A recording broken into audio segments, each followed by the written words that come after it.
pot to plant pot. This historic building has seen better days.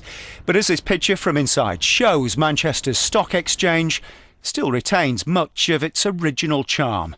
And now it's a base for around 30 homeless people. We wanted to utilise buildings that are empty over the winter period to give a place for homeless people to stay. This planning notice says the old exchange is to become a new boutique hotel. And the men behind this scheme, none other than the class of '92's Gary Neville and Ryan Giggs. From Premier footballers to property developers, the partnership already own Hotel Football in Old Trafford and have bought Bootle Street Police Station in Manchester, also to be turned into a hotel. Yesterday, Wes spoke with Gary Neville. He just turned around and said, look, the core element of the building's not being done until February. I don't have a problem with you staying there. In my eyes, it's just an empty building. And I was like, is this really happening?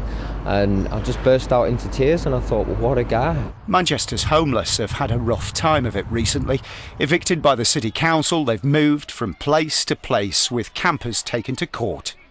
Officially, the council says in August there were 43 people sleeping rough every day in the city centre. That's 6 times more than 5 years ago.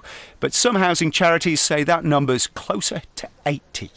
There's more street kitchens popping up, there's more outreach groups, and it's because times are hard. We've got a government that's portraying to the rest of the world that we're the 4th or 5th richest economy, yet we've got 1 million people reliant on food banks. We've got Joseph Rowntree telling us that there's 3.7 million children that are living in poverty, and there's Shelter telling us that there's 90,000 kids expected to be homeless this Christmas. It's okay, it's not as bad in the summer, but when you start to come to autumn and winter and the rain comes and the cold weather's when the cars stay warm, when they get wet and you're outside, you can't get dry, you can't get warm, and that's people get ill.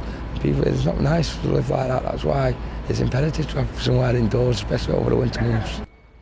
This hotel for the homeless could soon house support services, a GP, a dentist and a mental health worker.